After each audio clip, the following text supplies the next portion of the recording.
So the other day, this company reached out to me to review their products on my channel. Now, I actually get a lot of these companies reaching out to me, usually Amazon sellers asking me to make a video about their cheap VR accessories, and most of the time, they're products that I would never use or that I think are completely worthless. But this company in particular piqued my interest because they wanted to send me a stand that I actually already owned and a case for the Oculus Quest 2. What really piqued my interest was that this case looked like a really solid case, like those Apache cases that a lot of people bought for their headsets, but made for the Quest specifically. In their advertising for it, they show somebody standing on it and a claim that it is splash proof. So of course, your boy wanted to get his hands on this case to really put it to the test, and that's exactly what I did. I didn't just stand on it, but I jumped on it, I threw it in water, and I even drove my car over it. Was it able to protect the headset? Well, you're about to find out.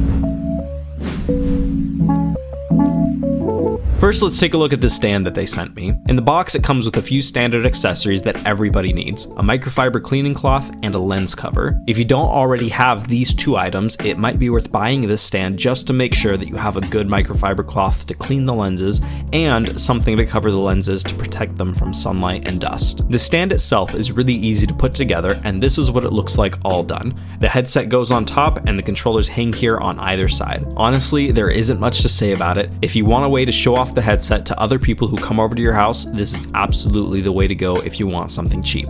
Another option to display your headset is by finding a way to hang it on the wall or getting this Anchor charging station. I can't say much about these two other options because I haven't tried them, but this stand coming in at only $20 is a pretty great deal, and I've been using it since long before this company contacted me. Now, what about the case? Well, before we see if the case can handle being run over by my car, let's get a closer look at it. It comes with a removable foam, which means that you can customize it to fit your headset the way that you want. I don't think I'm ever going to use this case because it's just way too small to fit the headset with the Freaking Quest mod, and I have another case that works perfectly for that, which you can see in this video in the corner. But if you still have the standard stock strap and want to keep your headset seriously protected, this is the kind of case you want to get. It does look like a really tight fit, however, so I don't expect to fit the Elite strap or very many accessories in with it. Being a tight fit is a bit of a downside, but if you prefer a smaller case that doesn't take up a lot of space, then this is a net positive. By the way, the case also comes with a microfiber cloth and lens protector, which you can never have too many of. Now let's get to the part you've all been waiting for, a durability test. To start off, I stood on the case, and surprisingly, the case felt very sturdy. I'll be honest though, the case is so small that it only increased my height by maybe half a foot, so I really don't recommend using this as a stool. Then I decided to try out the bounciness of the case, and yet again, I can't recommend it to be used as a trampoline. There was absolutely no bounce to it whatsoever. Despite that, it did hold up and didn't buckle under the pressure.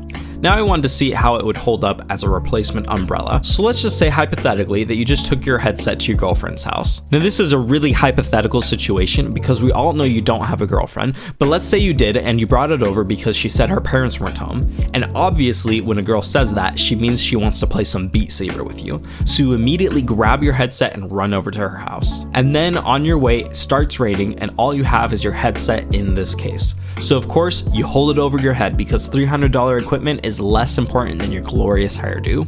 It doesn't rain much where I'm at, so I wasn't able to test it directly as an umbrella, but I did throw it into the bathtub. And the results, well, I can't really recommend it as a bath toy. It did make a fantastic buoy as it floated really well. That being said, once I opened up the case, it was a little bit wet on the inside around the edges, but that was after completely submerging the case in water for a couple of seconds. Even if I did have my headset in there, I'm sure it would have been mostly fine because any water that got in was around the edges and not where the actual headset would be. If by chance your headset ever did get wet, by the way, what you need to do is to turn it off immediately and let it dry thoroughly before turning it back on. I'm talking about leaving it for days. You see, water only hurts electronic components for the most part if you try to use those electronic components while they're wet. So let it dry and don't give in to the temptation to try to turn it on to see if it still works, because turning it on is what will damage it. So the case does fine against water and my feet, but now let's see what happens if you decide to use it as a makeshift speed bump. Not sure why you'd want to use it as a speed bump, but you know, we all have our kinks. So to test this out, I took it outside, put it next to my car, and ran over it, and this is what happened.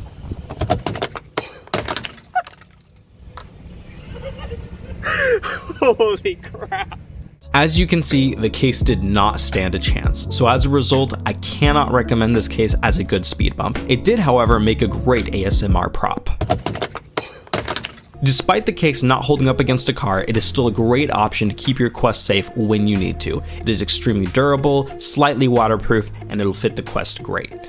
Links to this case and the stand will be down in the description. If you've made it this far, you might as well subscribe. Also, I go live on YouTube every Friday, so if you have any questions or just want to hang out, join us for that. But that's it, I'm out.